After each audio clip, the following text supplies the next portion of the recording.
Mukhang normal tong lalaki pero siya'y profesional na mamamatay tao. Ngayon hindi ordinaryong tao ang kanyang kalaban. Isa siyang Hapon na yakuza na nagngangalang Kyoda. Kinatawan pala sila ng dalawang gang at si Gi-jun ang alas ng panig ni Ju-won.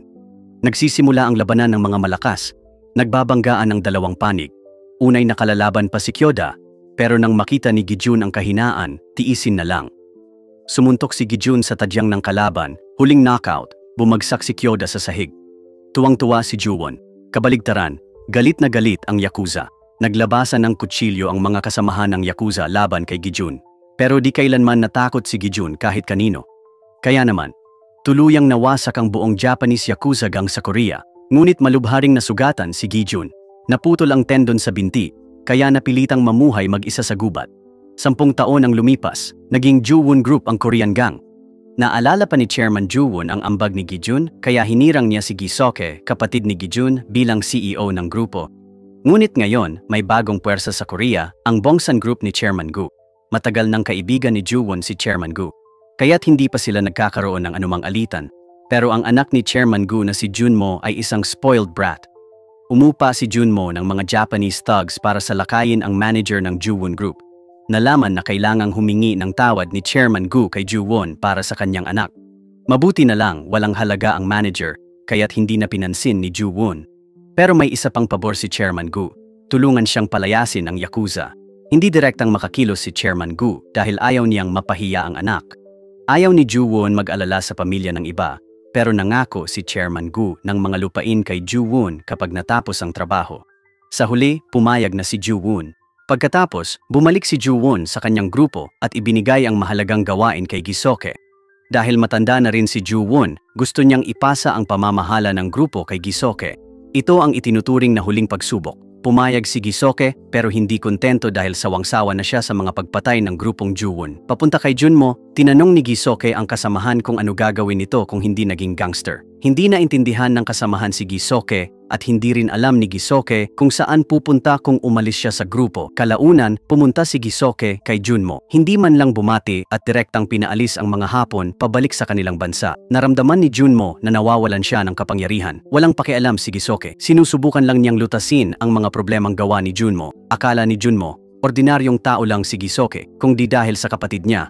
Di mapapansin ng boss si Gi-soke. Nagpasabi si Junmo kay Gi-jun. Tinatanong kung gumaling na ang binti. Lumabas na si Chairman Gu pala ang pumutol ng tendon ni Gi-jun. Pagkatapos ng malaking gulo noon, di pa rin bumitaw ang yakuza. Tinawag pa nila ang mga kasamahan sa Japan para pumunta ng Korea. Para magkaroon ng kapayapaan, pinadala ni Ju-won si Gi-jun para bugbugin. Dahil doon, pumayag ang yakuza na umuwi na. Noon, si Chairman Gu ang tumulong kay Chairman Ju-won makipag-usap sa yakuza. Dahil dito, nabigyan ng teritoryo si Chairman Ji-won at umasenso ang kanyang negosyo. Kaya lalo pang lumakas ang galit sa puso ni Gi-soke. Agad siyang lumapit at sinampal si Junmo sa mukha. Habang papasok ang mga bodyguard, pinigilan sila ng mga tauhan ni Gi-soke. Noon, pinatunayan ni Gi-soke na hindi basta-basta mabanggit ni Junmo si Gi-jun. Sabi ni Gi-soke, kung di malutas ni Junmo ang problema, siya ang haharap sa may kagagawan. Bago umalis, sinabi ni Gi-soke na huling babalato at dapat asikasuhin ni Junmo mismo. Habang papalayo si Gi-soke, galit na pinanood siya ni Junmo. Lihim na nangako si Junmo na di siya magpapaapi. Maya-maya, gabi na, umakyat si Gi-soke sa bundok para hanapin ang kapatid.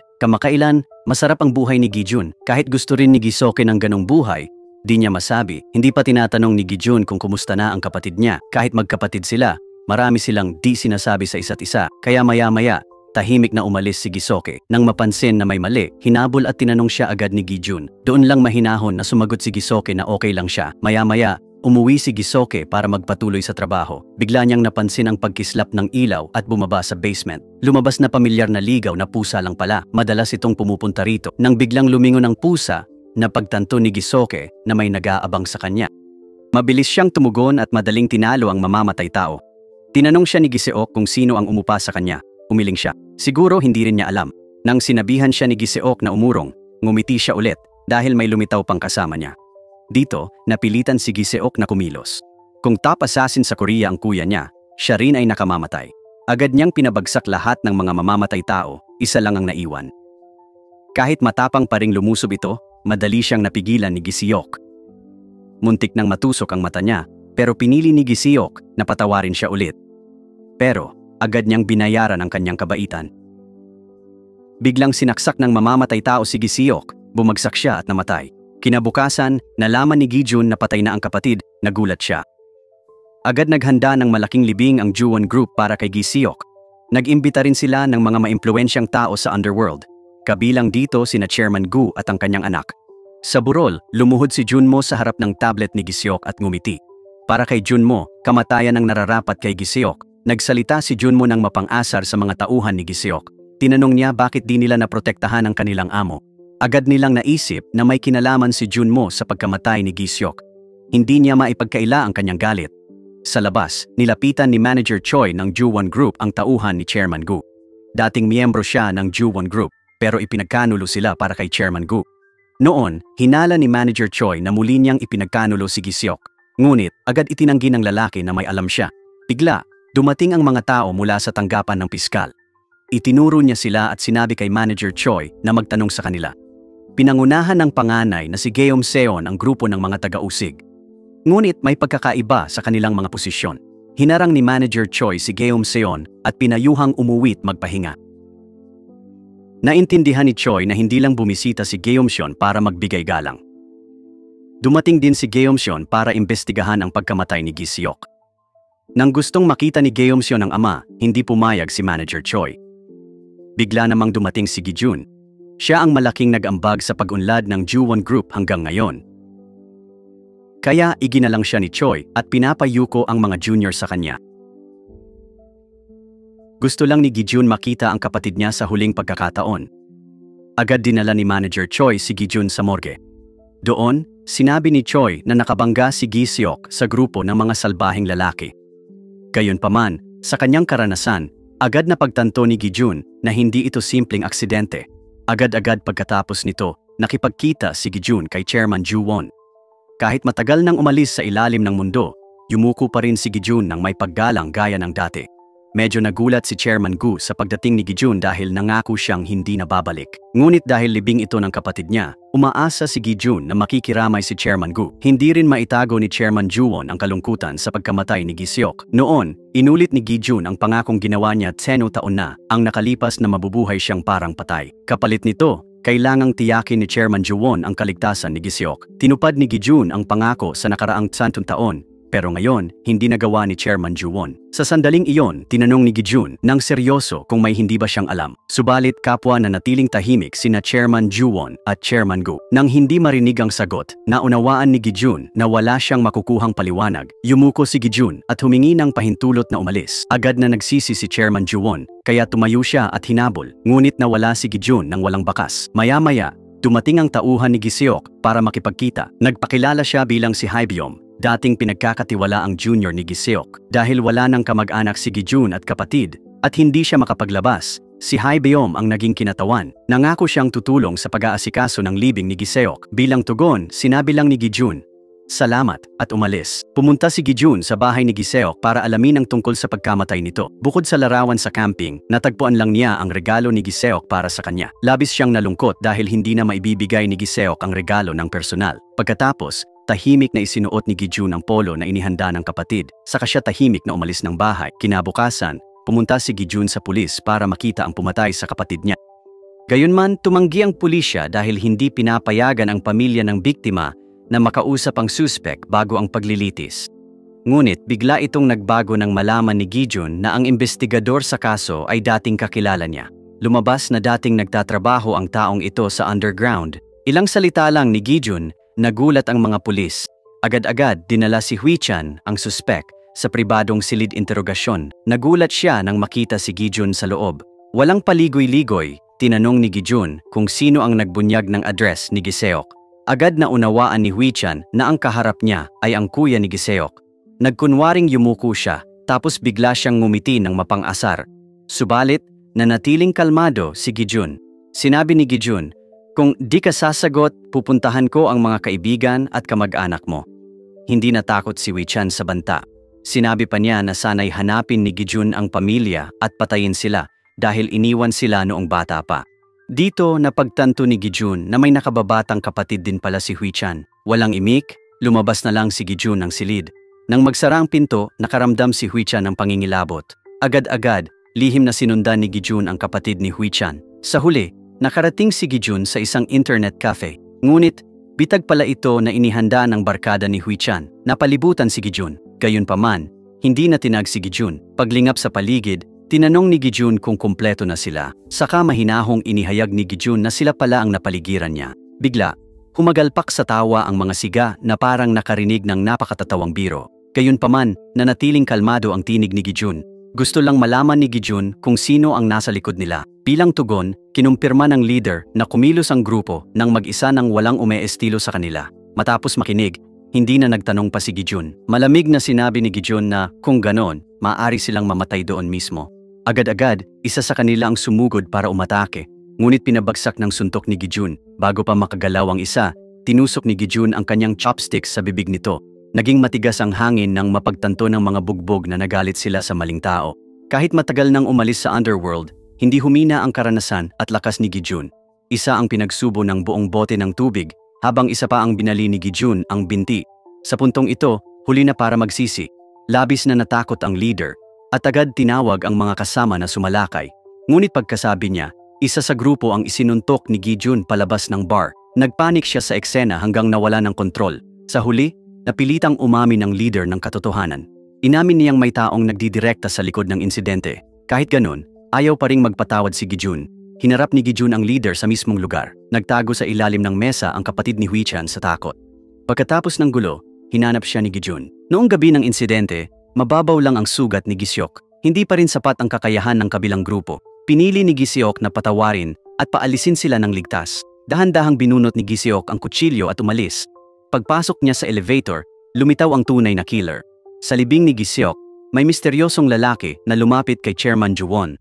Sa pagkilala sa kanya, tinawag siya ni Chairman Ju-won na Yong-do, kilala sa kanyang lihim na pagkakakilanlan. Mabilis silang umalis sa libing para mag-usap ng pribado. Si Yong-do ang unang nagtanong kung may alam si Chairman Ju-won tungkol sa pagkamatay ni Gisyok. Pero sa halip sumagot, binalik ni Chairman Ju-won ang tanong kung may tinatago si Yong-do. Naging tensyonado ang usapan dahil di alam kung sino ang nagsasabi ng totoo o nagtatago ng impormasyon. Samantala, nagsimulang bigyang pansin ng prosekusyon ang kaso. Naganap ang pagkamatay ni Gisyok sa gitna ng Seoul, 5 buwan bago ang halalan. Kaya hinalan ng punong taga-usig na may malaking politikang sabwatan sa likod nito. Anya, nagsimula ang grupong Ju-won bilang organisasyon ng mafia. Dahil sa mga reforma ni Gisyok, naging kumpanya ito. Pero patuloy pa ring naghuhugas ng pera. Bilang malinaw na tagapagmana, maraming tanong ang lumitaw sa biglaang pagkamatay ni Gisyok. Noon, ang Ju-won at Bongsan ay kapwa bahagi ng Byeomyo-donggang. Minsan, kontrolado ng grupo ang buong lungsod ng Seoul. Ngunit, sa panahon ng pagsasali ng kapangyarihan, biglang namatay ang nag-iisang anak ng leader. Ito'y nagbigay daan kina Chairman Ju-won at Gunang Bongsan na magkaisa't ibagsak ang mga nakatataas, kaya't nahati sila. Naniwala ang punong taga-usig na maaaring pumasok ang underworld sa bagong yugto ng kaguluhan. Bigla niyang pinaalis ang lahat ng tauhan, maliban kay Gyeom-son. Kahit pinaghirapan ni Gyeom-son makapasok sa opisina, hindi pa rin siya tinanggap ng mga kasamahan. Bilang anak ni Chairman Ju-won, hindi rin iginalang si Gyeom-son sa kanilang tahanan. Kahit sa burol ng kapatid ng tauhan ng kanyang ama, lantaran siyang inapi. Sa sobrang galit, direktang tinanong ni Gyeom-son ang punong taga-usig kung ano talaga ang plano. Walang paligoy-ligoy, nilinaw ng punong taga-usig na gusto niyang bigyan si Gyeom-son ng pagkakataong pumili ng panig. Kung malutas ni Gyeom-son ang kaso ni Gisyok, makakasiguro siya ng malakas na landas sa sektor ng pagkuha. Kasabay nito, bumalik si Gijun sa istasyon ng pulisya. Pinatugtog ni Gijun ang recording ng boses ng kanyang nakababatang kapatid na si Hui-chan. Buhay pa ang bata, pero binalaan ni Gijun na kung hindi magsasabi ng totoo si Hui-chan, malalagay sa panganib ang buhay niya. Sa ganitong sitwasyon, napilitan si Hui-chan na umupo at umamin. Sinabi ni Hui-chan na may chatroom na The Cemetery, na tumatanggap ng pera para sa mga maruming gawain. Sa kaso ni Gisyok, may misteryosong tao na nagbayad ng malaking halaga para kumilos ang kanyang grupo. Tungkol sa tunay na pagkakakilanlan ng nag-upa, wala siyang ideya at walang karapatang magtanong. Nang makitang naghihinala pa si Gijun, sinabi ni Hui-chan, "Kausapin mo ang abogado ko kung gusto mong mag-verify." Kinuha ng cemetery ang abogadong iyon para sa kanya. Hindi nagtagal, dumating ang babaeng abogado sa istasyon ng pulisya. Sinabi niyang handa na ang buong pahayag at kailangan lang pirmahan ni Hui-chan. Sinabi rin niyang siya na ang bahala sa lahat ng natitirang legal na proseso. Walang sinabi si Hui-chan, itinaas lang ang gitnang daliri ng may paghamak. Pero ngumiti lang ang abogado nang may tiwala at umalis ng silid. Pagkasakay sa kotse, tinawagan niya agad ang mga boss at nagulat na tapos na ang misyon. Sigurado siyang susunod ang mga tulad ni Hui Chan sa utos kapag nahuli na. Pagkapirma ni Hui Chan at mailipat sa detention, papasok ang nag-upa para takpan ang ebidensya. Pero may gulat ng tahimik na pumasok ang isang lalaki sa kotse. Nagulat ang abogado at tinanong kung sino ang taong iyon. Malamig niyang sinagot na siya ang kapatid ng biktima. Kahit medyo kinabahan, nanatili siyang kalmado. Pinaalalahanan niya sila na ito'y lugar ng pulis at siya'y abogadong may kapangyarihan, kaya di siya madaling takutin. Gayunpaman, hindi pa rin nagsalita si Gi-jun. Sa kanyang malamig na tingin, pinanginig niya ito ng husto, kaya napilitan siyang umamin ng lahat. Sinimula ng abogado na ikwento ang tungkol sa organisasyong The Cemetery. Sinabi niyang ito'y kriminal na tagapamagitan na gumagana tulad ng app ng food delivery. Ang cemetery ay nagkokonekta ng kriminal at tao na sisisihin, pero di lahat gusto, kaya tina-target nila ang rebelding kabataan. Kapag nakagawa ng malubhang krimen, di na sila magsisilbi sa militar at makakakuha ng pera, kaya't dumadami ang mga kabataang nagiging galamay ng The Cemetery. Kabilang dito ang grupo ni Hui Chan. Sinabi ng abogado na ang trabaho niya lang ay i-frame ang tao ng maayos. Iyon lang ang alam ng abogado. Sinabi niya kay Gi-jun na kung gusto niyang malaman pa, puntahan si Director Song Won. Pumunta si Gi-jun sa address na nasa business card. Tahimik na dumiretso si Gi-jun sa opisina ng The Cemetery. Oras na ng pagsasara ng kumpanya. May manager na nagtanong kay Gi-jun kung alam niya kung saan ito. Sinabi lang ni Gi-jun na hinahanap niya si Song Won. Gusto ng mga empleyado magulo, kaya kailangan kumilos si Gi-jun. Pagkatapos, hiniling ni Gi-jun sa receptionist na tawagan si Song Won. Nang malaman na si Gi-jun ito, agad nagbago ang mukha ni Song Won. Alam ni Song Won kung bakit nandoon si Gi-jun. Sinabi ni Gi-jun na maghihintay siya sa kumpanya. Agad sinabi ni Song Won sa driver na paatras ang lahat ng empleyado, pero hindi pa natatanggap ng mga empleyado ang abiso. May isang nag-espiya at malapit nang atakihin si Gi-jun. Sa sandaling iyon, tumawag ang driver. Dahil dito, nakita ni Gi-jun ang empleyado. Agad niyang sinugod at pinabagsak ito sa lugar. Pagkatapos, sumulong ang iba ng isa-isa. Umatake at kumontra si Gi-jun. Napabagsak niya sila at hindi na nakalaban pa. Pagbalik ni Song Won sa kumpanya, nakahiga na ang lahat ng kanyang tauhan. Pinilit ni Song Won ang sarili na batiin si Gi-jun. Sabi ni Song Won, matagal silang di nagkita at tinawag niyang kaibigan si Gi-jun. Humingi ng tawad si Song Won dahil walang alam ang mga empleyado. Pero ayaw ni Gi-jun makinig sa mga paligoy-ligoy. Gusto lang daw niyang malaman sino ang umupa sa sementeryo para patayin si Gi-seok. Agad na lumuhod si Song Won at humingi ng paumanhin. Sabi niya, kung alam niyang si Gi-seok yon, di siya gagawa ng ganon. Di rin niya inasahan na kaya ng mga batang iyon patayin ang isang master tulad ni Gi-seok. Pero nauubos na ang pasensya ni Gi-jun. Sabi ni Gi-jun, di niya kailangan ng paliwanag, kailangan lang niya ng sagot. Patuloy na humingi ng pangunawa si Song Won kay Gi-jun. Sabi niya, sa trabahong to, ang pinakamahalaga ay pagsunod sa salita. Nangako si Song Won na hindi ibubunyag ang impormasyon ng kliyente. Dagdag pa, inakala ni Song Won na hindi basta-basta magagalaw ni Gi-jun ang kliyente. Ngunit walang pakialam si Gi-jun at nilinaw na siya ang magpapasya kung gagalawin ito o hindi. Agad-agad pagkatapos, tumunog ang ingay ng away.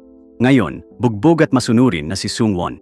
Inamin ni Song Won na ang nasa likod ng insidente ay si Jun Mo, anak ni Chairman Gu ng Bongsan Group. Binalaan ni Song Won si Gi-jun na mag-ingat dahil ang paggalaw kay Jun Mo ay parang pagdeklara ng giyera sa Bongsan Group. Subalit, walang pakialam si Gi-jun. Agad na umalis si Gi-jun sa punong himpilan ng sementeryo. Nagtungo siya ng diretso sa Bongsan Group, nakakuyom ang kamao. Samantala, nalaman din ni Chairman Ju-won na si Jun Mo ang nag-upa ng mamamatay tao para patayin si Gi-seok. Agad na inutusan ni Chairman Ju-won si Manager Choi na ayusin ang pagpupulong kay Chairman Gu sa pribadong silid. Ang mga pribadong silid ay ginagamit lang sa malubha at mahirap lutasin na alitan. Doon inulit ni Chairman Ju-won ang kasunduan nila ni Chairman Gu nang ibagsak nila ang mga nakatataas at hatiin ang organisasyon. Ngayon ayon kay Chairman Ju-won, ang makasakit sa kabilang panig ay magbabayad ng malaki maliban kung may kapalit na pantay. Gayunman, hindi pa rin lubos na naunawaan ni Chairman Gu ang ibig sabihin ni Chairman Ju-won. Sa oras na ito, hindi pa alam ni Chairman Gu na ang kumuha ng mamamatay tao para kay Gi-seok ay si John Mo, ang kanyang anak. Sinabi ni Chairman Ju-won na kahit anak ni Chairman Gu ang kasangkot, walang eksepsyon. Sa ganitong matigas na saloobin, nagsimulang magbago ang ekspresyon ni Chairman Gu. Binigyang diin niya kung sino ang nagtakda sa kanila ng panuntunan na iyon. Ayon sa kanya, kung hindi naging sanhi ng gulo si Gi-jun 10 taon na ang nakalipas, wala sanang lihim na silid na ito. Pagkatapos, kinumpirma ni Chairman Gu na gusto niyang labagin ang tuntunin. Ipinahayag niya na kung si Chairman Ju-woon o sinuman ang gumalaiti kay Junmo, hindi siya mananahimik. Gayunman, walang balak si Chairman Ju-woon na magdeklara ng digmaan. Sa halip, nais lang niyang ipaalala kay Chairman Gu ang isang bagay. Ayon sa kanya, sinira ni Gi-jun ang buong sementeryo para hanapin ang pumatay sa kapatid niya. Posible bang hindi naintindihan ni Chairman Gu ang kahalagahan ng aksyong iyon? Bigla namang lumitaw si Gi-jun na ikinagulat ni na Chairman Ju-won at Chairman Gu. Kumuha siya ng upuan, umupo sa gitna nila at natural na nagbuhos ng soju. Tinanong niya ng diretsyo kung may kinalaman sila sa pagkamatay ni Gi-seok. Pareho silang nanahimik at hindi nangahas sumagot. Sa sandaling iyon, nagsalita si Chairman Ju-won para hikayatin si Gi-jun. Sinabi niya na dahil may kinalaman ang insidente sa Ju-won Group, aasikasuhin niya ito ayon sa mga tuntunin. Agad na tinanong ni Gi-jun si Chairman Gu kung balak niyang sundin ang mga patakaran. Nangako si Chairman Gu na lilinisin ang sementeryo at haharapin ang grupong umatake kay Gi-seok. Ngunit para kay Gi-jun, hindi pa rin ito sapat. Sinabi ni Gi-jun na alam na niya kung sino ang tunay na utak. Ang impormasyong iyon ay lubos na nagulat kay Chairman Gu. Sinabi ni Gi-jun na hindi niya kailangan silang dalawa para asikasuhin ito. Umupo lang kayo at hayaan niyo akong bahala. Pagkasabi nun, malamig siyang umalis. Hindi naglakas loob sina Chairman Ju-won at Gu na pigilan siya. Nang umalis si Gi-jun, agad nagmakaawa si Chairman Gu kay Ju-won na tulungan siya. Sinabi ni Chairman Gu na ibibigay niya kahit ano, pati lupa o kasino. Ngunit ayaw makipagkompromiso ni Chairman Ju-won. Tinanong ni Chairman Ju-won kung kaya ba talaga ni Chairman Gu patayin si Gi-jun. Dahil walang choice, nagbanta na lang si Chairman Gu. Binalaan niya na kung may mangyari kay Junmo, tapos na ang relasyon nila ni Ju-won. Gayunpaman, tumayo pa rin si Chairman Ju-won at umalis. Sa huli, napilitan si Chairman Gu na gumawa ng huling desisyon. Nangako siyang ililipat ang pamamahala ng The Decro Hotel kung tutulong si Chairman Ju-won. Sa sandaling iyon, tumalikod si Chairman Ju-won. Maya-maya, bumalik si Chairman Gu sa punong himpilan ng Bongsan Group at pinugbog ang kanyang anak. Sa simula, hindi maintindihan ni Junmo kung bakit siya binubugbog. Ngunit nang tanungin ng ama kung siya ang umupa ng pumatay kay Gi-seok, agad niyang naintindihan. Hindi na nagsinungaling si Junmo at inamin niya ito ng tapat. Gayunpaman, hinamon niya ang ama. Sinasabing, ano naman? Sinabi niyang, inatake lang niya ang taong nagpahiya sa kanya. Ngunit hindi inasahan ni Junmo ang bigat ng kanyang nagawa. Galit na pinagalitan siya ni Chairman Gu. Sinabing, wala siyang silbi. Nalungkot si Junmo na ganoon din pala ang tingin sa kanya ng ama. Naisip niya, kung ganyan ang tingin ng ama sa kanya, natural lang na ganoon din ang iba. Ayon kay Junmo, yan ang dahilan kung bakit kailangan niyang patunayan ang kanyang halaga. Kinumpirma ni Chairman Go na hindi kailangan ni Junmo patunayan ang anuman. Kailangan lang ni Junmo mabuhay at gumastos ng pera. Ngunit ngayon, maging ang kaligtasan ni Junmo ay naging problema na. Kaya, pinayuhan ni Chairman Go si Junmo na maghanap ng kanlungan at hayaan siyang bahala. Sa kabilang dako, si Chairman Ju-won, pagka-uwi, ay pumayag makipagkompromiso kay Chairman Go. Ngunit si Manager Choi, bilang taong may integridad, hindi matanggap ang pagkamatay ni Gi-seok. Narinig ito, nagalit si Chairman Ju-won at tinanong kung gusto ni Manager Choi maghimagsik. Inutos ni Chairman Ju-won kay Manager Choi na sabihin sa lahat na manahimik at huwag kumilos. Kahit hindi kontento si Manager Choi, kailangan pa rin niyang umalis. Narinig ni Gyeom-seon ang buong usapan. Dahil dito, nakuha niya ang unang pahiwatig sa investigasyon ng pagkamatay ni Gi-seok. Pagkatapos, paglabas niya, bigla na lang nakatagpo ni Manager Choi si Hae-byum. Humingi ng sandaling pakikipagkita si Hae-byum kay Chairman Ju-won. Alam ang layunin ni Hae-byum. Pinayuhan siya ni Manager Choi na umuwi na lang dahil ayaw makinig ni Chairman Ju-won sa kahit sino ngayon. Pero hindi kumbinsido si Hae-byum. Inisip ni Hae-byum na sinusunod lang ni Manager Choi si Chairman Ju-won para makuha ang posisyon ni Gi-seok. Nagalit si Manager Choi nang marinig yon at pinagalitan si Hae-byum. Hiniling na intindihin ang kanyang sitwasyon. Mabuti na lang at dumating si Gyeom-seon at pinatigil sila. Sa ganong sitwasyon, napilitan si Manager Choi na hayaan na lang umalis si Hae-byum. Bumaling si Manager Choi kay Gyeom-seon, sinabi na huwag makialam sa mga bagay tungkol sa kumpanya. Pero mahinahon lang na tinanong ni Gyeom-seon kung ano sa tingin niya ang mapapala niya rito. Pagkasabi noon, ngumiti si Gyeom-seon at umalis. Iniwan si Manager Choi na nalilito. Samantala, pinuntahan ni Hae-byum si Gi-jun. Sinabi niyang nahulaan niya ang plano ni Gi-jun at gustong sumama. Pero, tumanggi agad si Gi-jun dahil masyadong mapanganib. Dahil dito, sinabi ni Hae-byum na mas gugustuhin niyang mamatay kaysa maging hindi makatarungan. Malaki ang utang na loob niya kay Gi-seok, kaya kailangan niyang suklian ito. Sa huli, pumayag si Gi-jun at binigyan ng pagkakataon si Hae-byum. Sa ngayon, hindi pa alam ni Gi-jun kung saan nagtatago si Junmo. Kaya, pumunta si Hae-byum sa sementeryo para maghanap ng tutulong. Dahil sa kanilang network, mabilis nalaman ng sementeryo ang kinaroroonan ni Junmo. Agad sinabi ni Hae-byum kay Gi-jun na nasa Decro Hotel si Junmo. Si Gi-jun na ang bahala sa susunod. Samantala, patuloy na nakikinig si Gyum Seon sa tawag ng kanyang ama. Sa tawag, tinanong ni Chairman Joo-won si Yong-do kung tama o mali ang desisyon niya ngayon. Ipinaalala ni Yong-do na 10 taon ang nakalipas dahil kay Gi-jun, napilitang isuko ng boss ang teritoryo sa Bongsan Group. Pero ngayon, si Chairman Gu na ang nangangailangan ng tulong ni Chairman Joo-won. Sabi ni Yong-do, ito na ang pagkakataon ni Chairman Joo-won na baligtarin ang sitwasyon. Naniniwala rin si Yong-do na kaya ni Chairman Joo-won kalkulahin ang sitwasyong ito. Noon din nagsimulang bumuo si Chairman Joo-won ng tiyak na plano sa isip niya. Pagkarinig ng buong usapan, agad naghanda si Gyum Seon ng search warrant para sa Joo-won at Bongsan. Sa oras na iyon, inutusan ni Chairman Gu ang isang tao na patayin si Gi-jun pero tumanggi siya dahil alam niyang hindi ordinaryong tao si Gi-jun. Pagkasabi noon, bumaba siya sa kotse at umalis pero bigla siyang bumalik para ipaalala na hindi kayang pabagsakin ni Gi-seok ang mga bata ni Junmo. Pagkasabi noon, tumalikod siya. Iniwan si Chairman Gu na mag-isip. Agad niyang inutusan ng mga tauhan na kontakin ang pulis para maintindihan ang sitwasyon. Kasabay nito, hiniling ni Chairman Gu na dalhin si Junmo sa ligtas na lugar. Pagkatapos, ipinadala si Shin Soke para hanapin si Junmo. Sa oras na iyon, nagpa-party pa rin si Junmo sa Crow Hotel. Taimtim na nagmakaawa si Shin Soke kay Junmo na umuwi at magtago muna.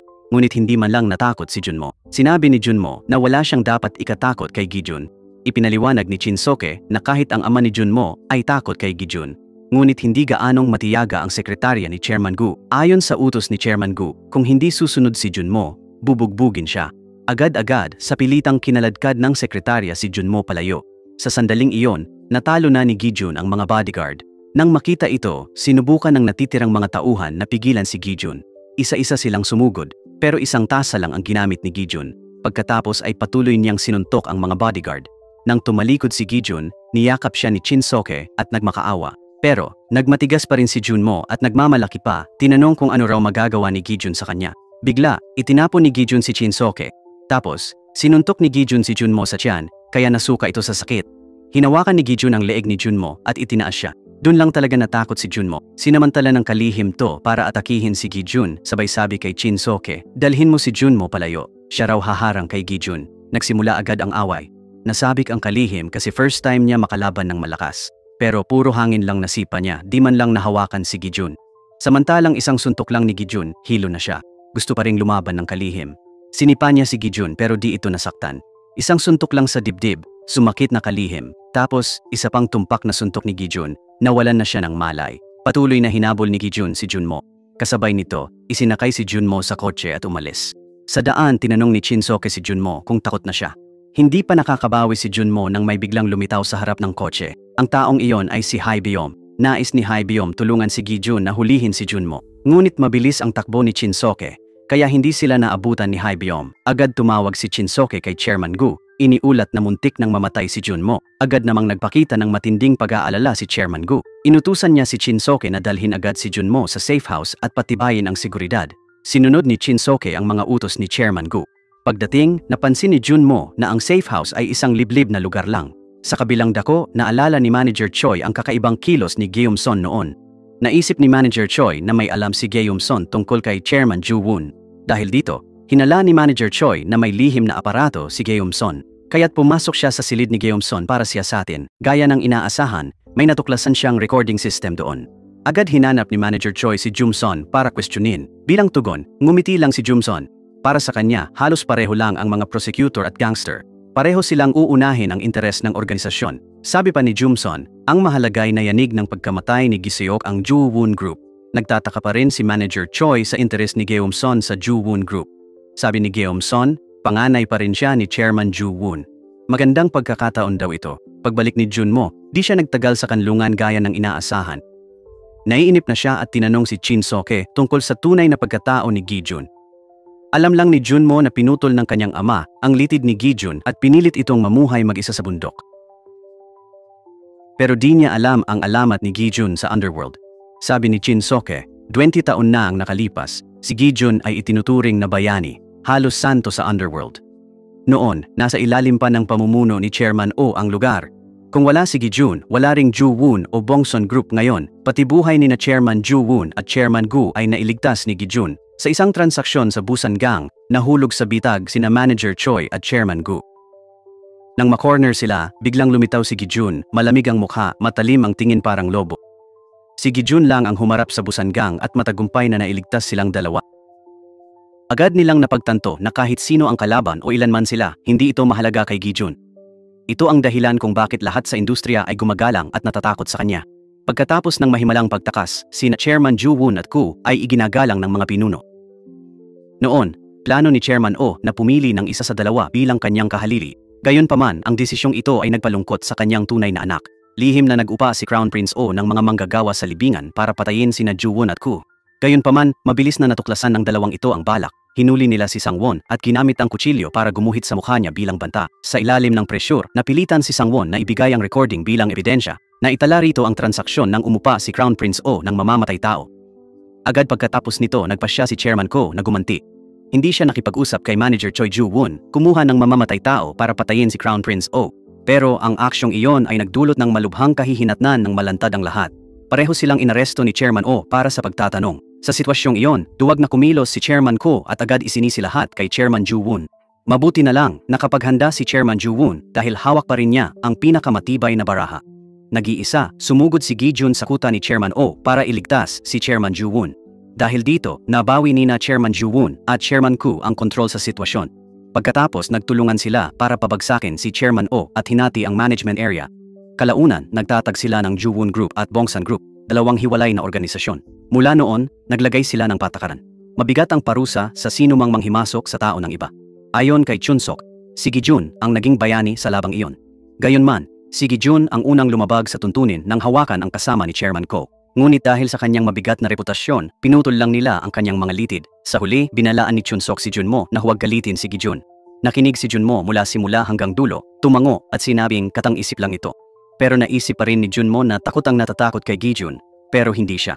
Napabuntong hininga na lang si Chun-sok nang walang magawa. Samantala, bumalik si Gi-jun sa kumpanya ng sementeryo. Noon, naghahanda si Sang-won na tumakas dahil nasa gitna siya ng dalawang panig. Pagkakita kay Gi-jun, nagkunwari si Sang-won na galing lang siya sa biyahe. Wala talaga siyang balak tumakas. Ngunit malamig pa rin ang mukha ni Gi-jun at sinabihan si Sang-won na hanapin si Junmo. Bumalik si Gi-jun sa bahay ni Hae-byum para humingi ng tawad sa pagtakas ni Junmo. Hindi sinisi ni Gi-jun si Hae-byum dahil mabilis tumakbo si Junmo. Sa sandaling iyon, dumating ang isang kaibigan ni Gi-jun. Nabalitaan niya ang pagpatay kay Gi-seok at alam na si Junmo ang utak. Ayaw ng kaibigan na harapin ni Gi-jun ang Bongsan Group. Kahit alam na kaya ni Gi-jun, delikado pa rin ang sitwasyon. Umaasa siya na humingi ng tulong si Gi-jun kay Chairman Ju-won para mas malaki ang tsansa. Pero sabi ni Hae-byum, kahit alam ni Chairman Ju-won ang totoo, pinigilan niya ang mga tauhan.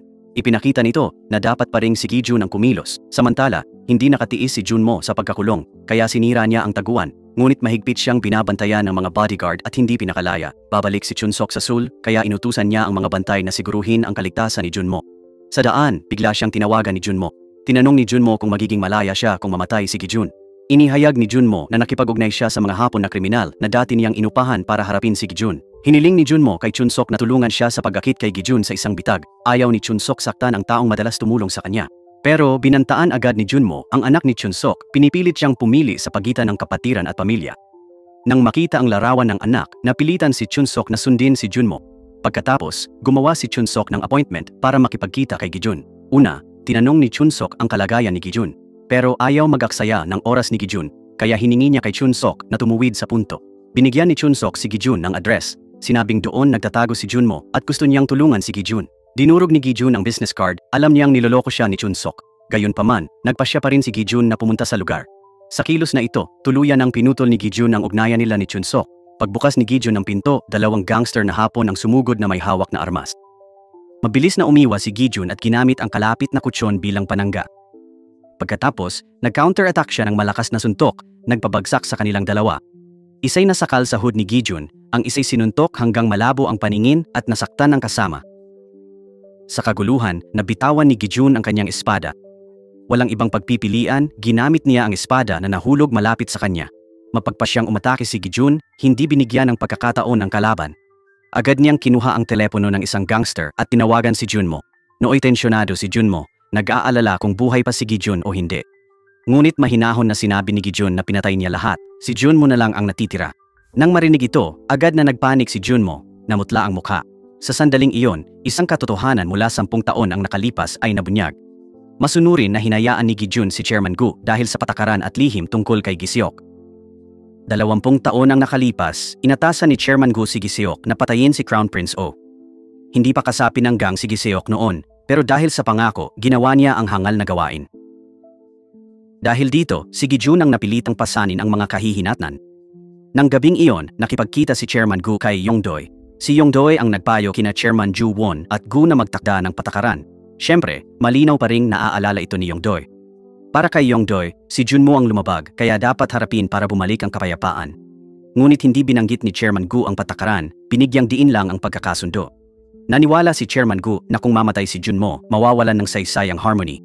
Naintindihan ito ni Chairman Ju Won, kaya nangako siyang hindi na makikialam. Ang tanging problema na lang ngayon ay si Gijun. Ayon kay Chairman Gu, kapag naalis si Gijun, babalik sa normal ang lahat. Gusto ni Chairman Go na hilingin kay Yongdo na magplano kung paano patayin si Gijun. Sabi niya, di sila kalaban. Kung di pwedeng dahas, dapat gumamit ng diskarte. Inihayag ni Chairman Go na may plano siya at kailangan lang ang tulong ni Yongdo. Pagkatapos sabihin, yon, agad siyang umalis. Si Yongdo naman ay ngumisi lang. Iniisip na parehong tanga ang magama. Kinabukasan, biglang may mga dumating sa taguan ni Junmo. Akala ng mga bodyguard ay mga camper lang na dumadaan. Bigla, tinawag pala ni Junmo ang kanyang mga kaibigan doon. Lahat sila'y martial artists, kasama ang dating world champion na malaking lalaki. Madaling tinalo ng dalawa ang mga gwardya at pumasok para kausapin si Junmo. Naghinalang mabuti ang malaking manlalaban nang malaman na inimbitahan lang siya ni Junmo para harapin ang di kilalang si Gijun. Ngunit, ipinaliwanag ni Junmo na 10 taon na ang nakalipas, si Gijun ay itinuturing na isang alamat. Nag-alok si Junmo ng 1 bilyong bayad kung mapapatay nila si Gijun. Nasabik ang dalawa at gustong makita ni Junmo na mawasak si Gijun. Samantala, bumalik si Chunsuk sa kanlungan.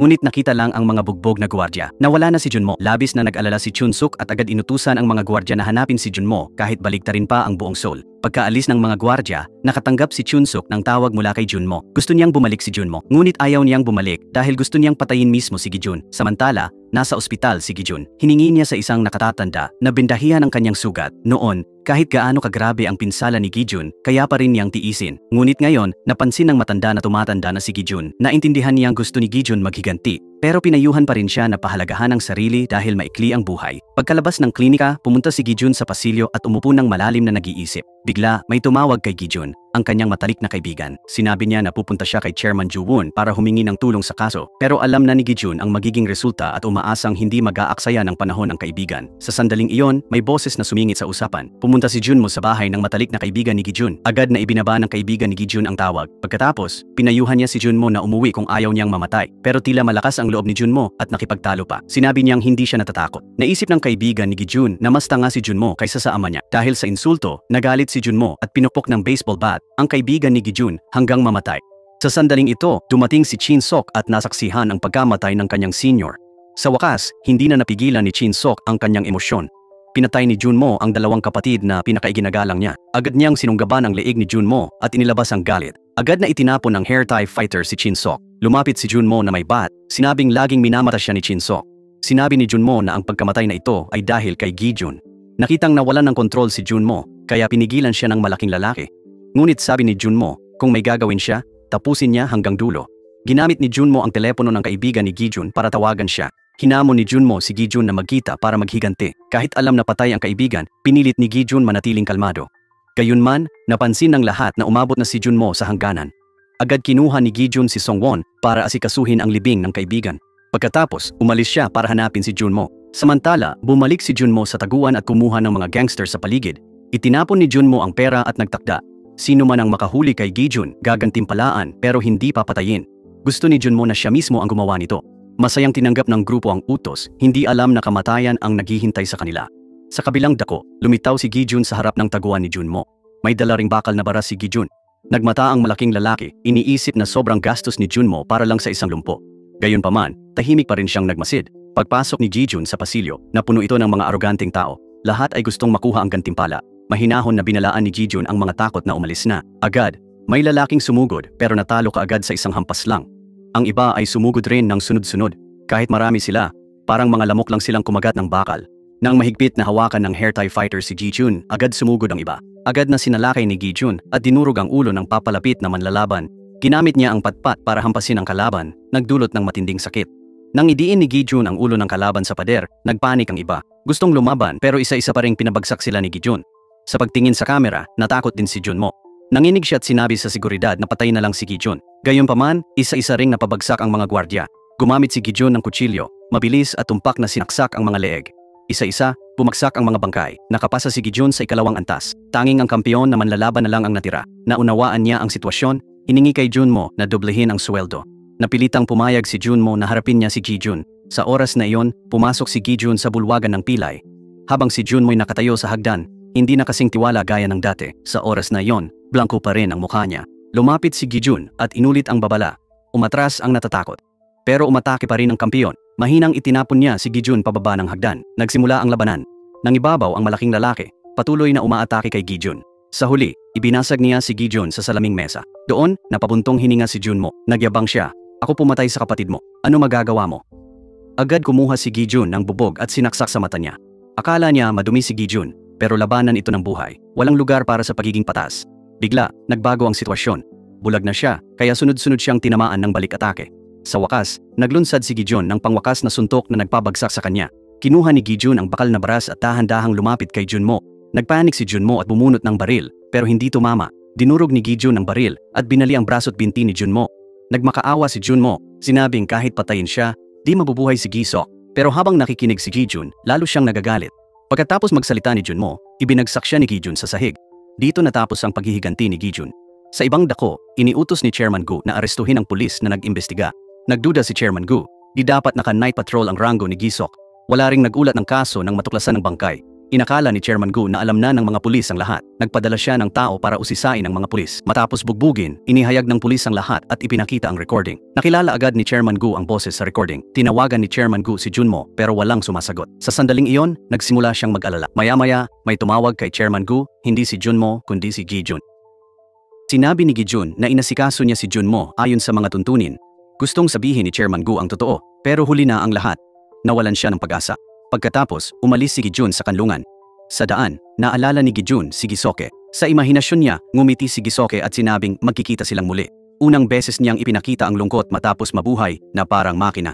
Biglang may kotse na humarang sa daan. Hindi siya nakaiwas, kaya natamaan si Gi-jun at nahulog sa ilog. Bumaba ang mamamatay tao at tinawagan ng boss para magulat. Ang pumatay kay Gi-jun ay siya ring pumatay kay Gisoke. Noong gabing iyon, nakita ni Gisoke ang lalaki sa elevator.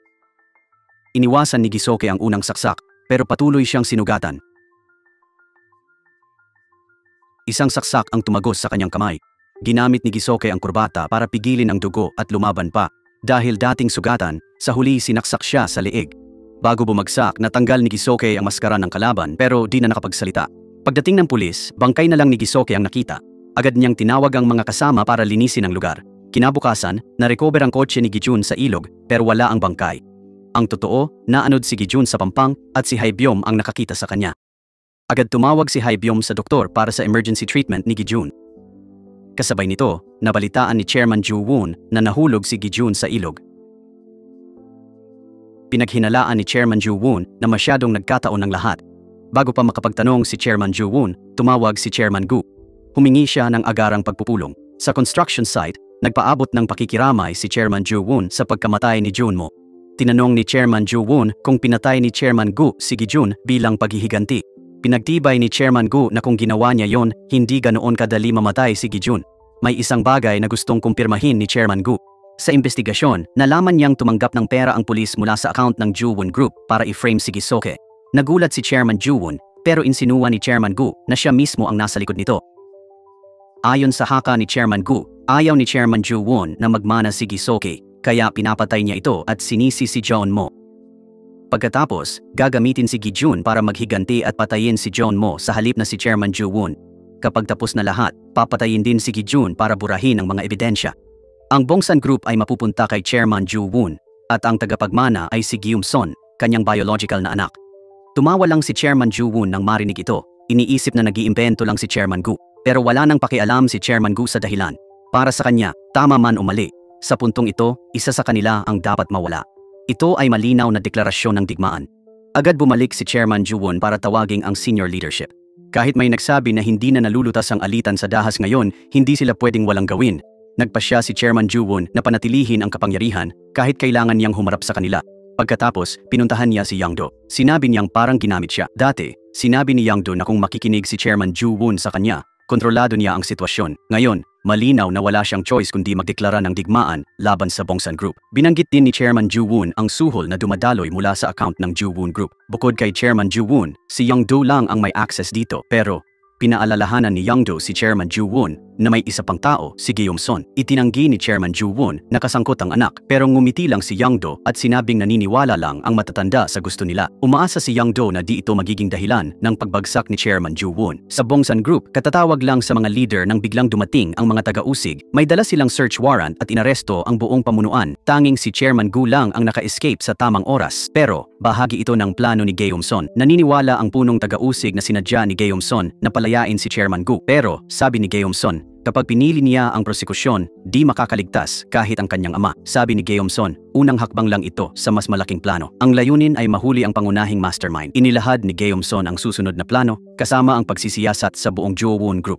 Sa ibang balita, gumaling na si Gi-jun. Agad siyang nagpalit ng damit at tumakas.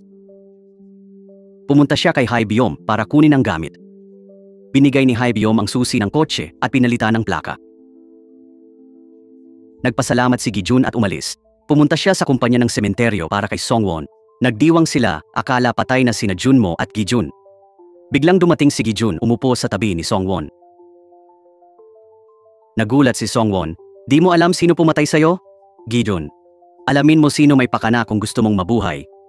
Hindi tinanggihan ni Song-won ang hiling ni Gi-jun. Bago umalis, may isang bagay pa si Gi-jun na dapat gawin.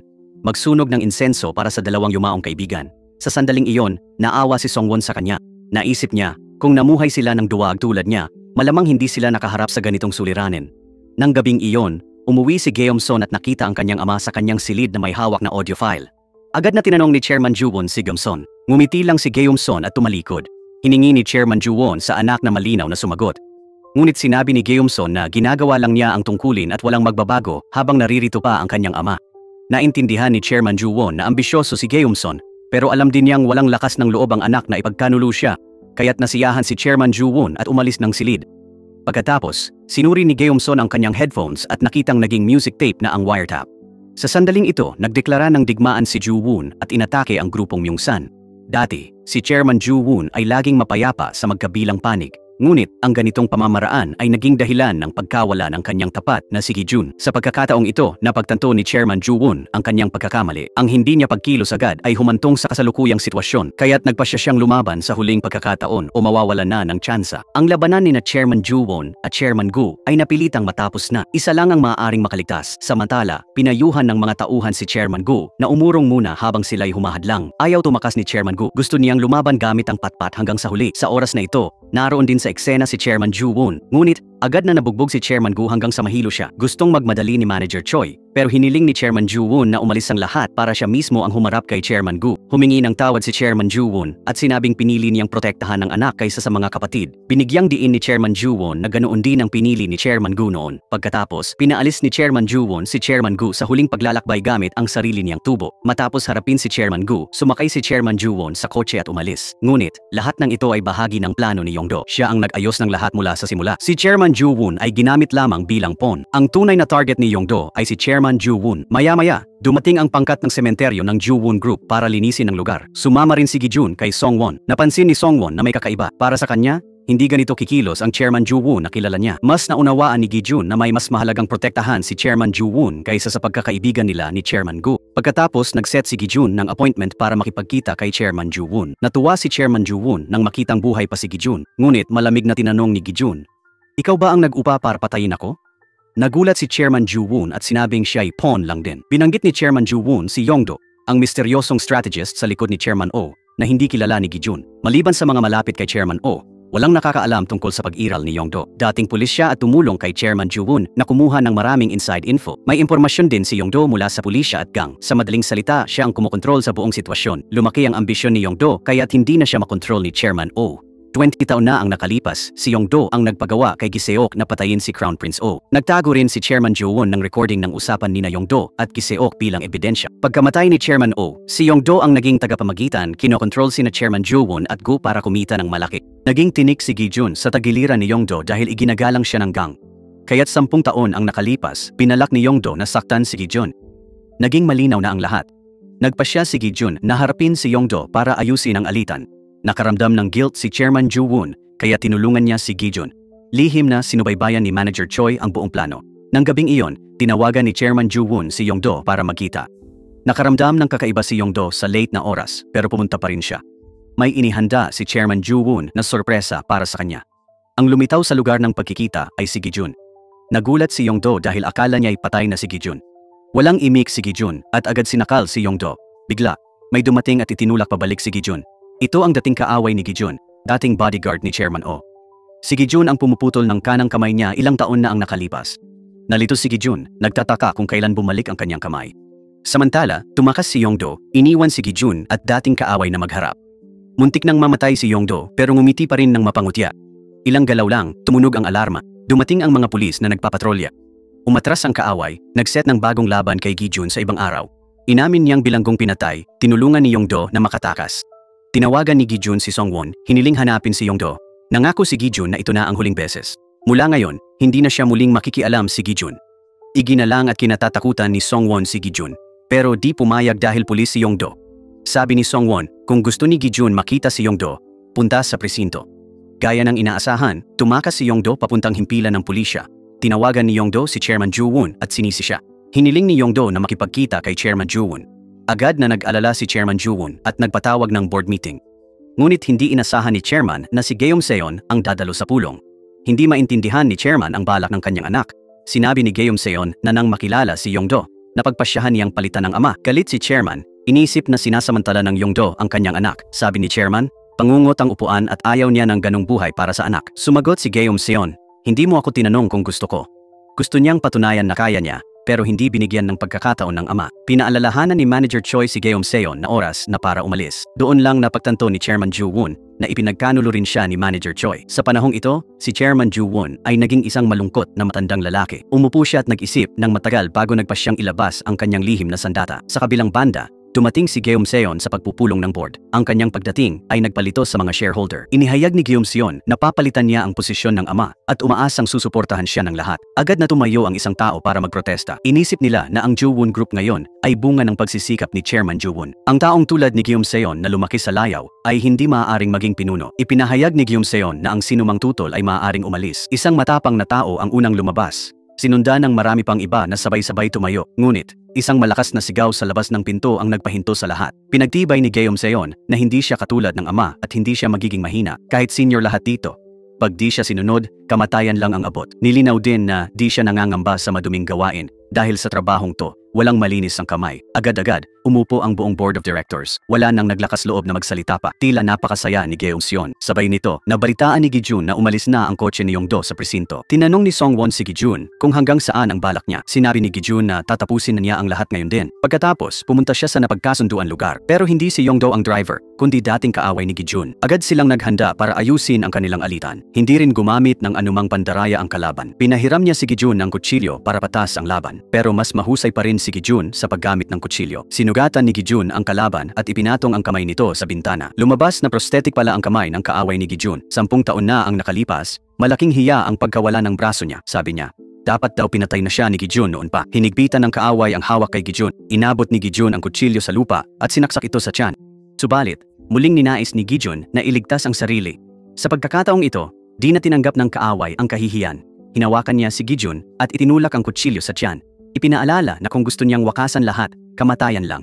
Kung di siya mamamatay, si Gi-jun ang mamamatay. Pinayuhan niyang hanapin agad si Yong-do bago lumalapa. Sa oras na yon, dumating si Yong-do sa bahay ni Chairman Ju-won. Ayon sa plano, pababayaan niyang mamatay si Chairman kalaunan. Ngunit dahil kay Gi-jun, napilitang bilisan ni Yong-do ang proseso.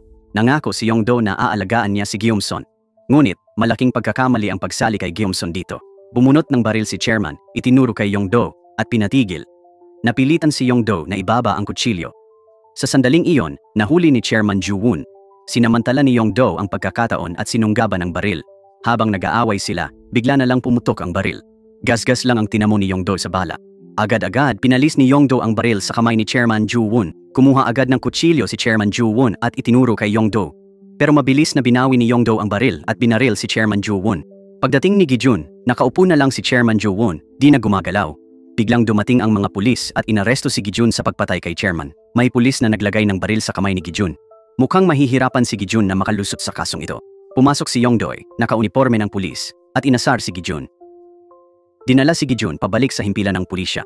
Sa interogasyon, nagpasalamat si Yongdoy kay Gijun sa tagumpay ng plano. Inisip lang ni Gijun kung si Yongdoy ang pumatay kay Giseok. Inihayag ni Yongdo na may isa pang tao sa likod niya at siya ang tunay na salarin.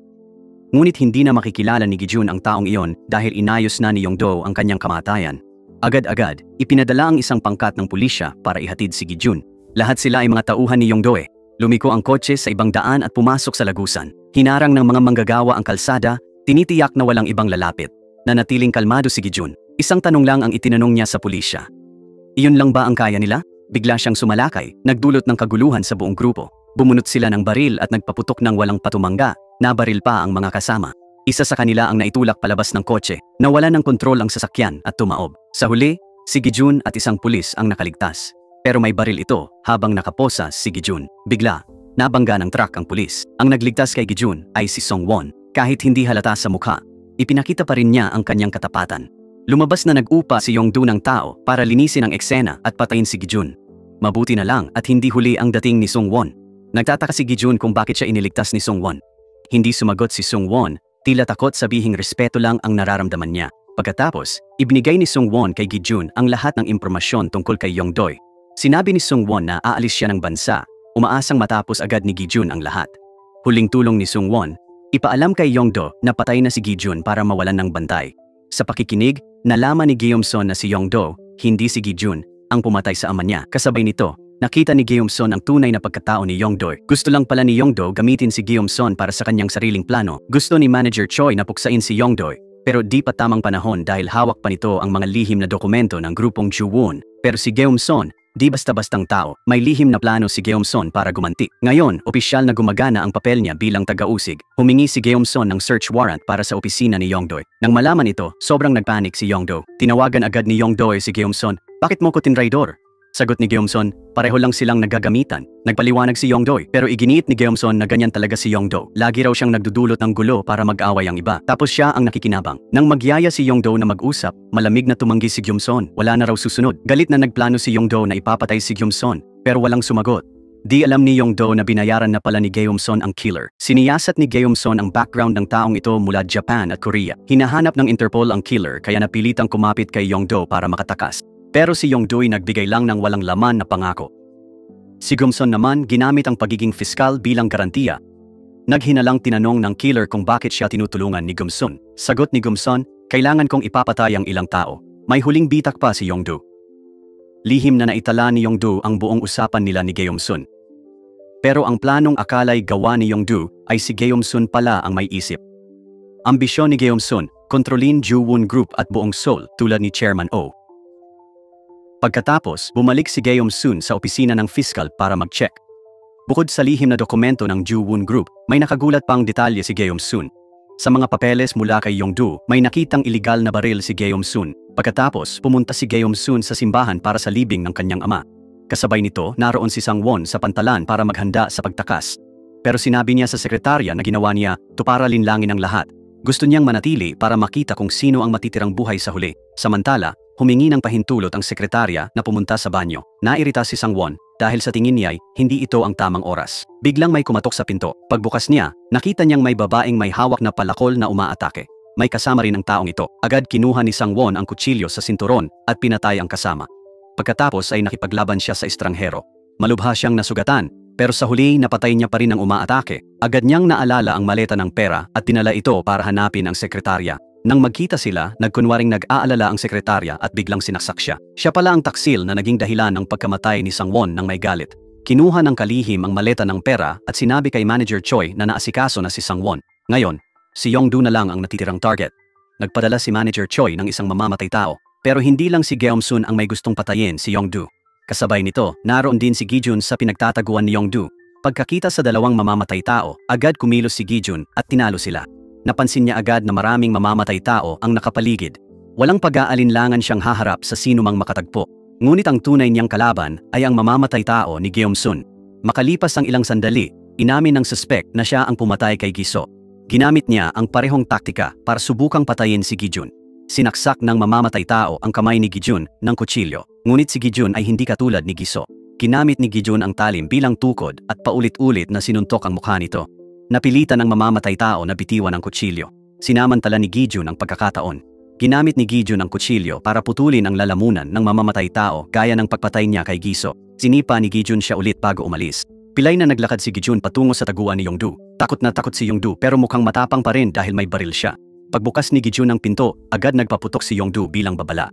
Sabi ni Yongdu, plano raw ito lahat ni Gyeomsun. Kinumpirma ni Yongdu na may recording na ebidensya. Hiniling ni Yongdu kay Gi-jun na tumulong ibagsak si Gyeomsun at palitan si Ju-won. Pero tumanggi si Gi-jun, sabi niya paumanhin lang ang kailangan niya. Hindi pumayag si Yongdu. Binaril ulit ni Yongdu si Gi-jun, sabi pa nananaginip daw siya.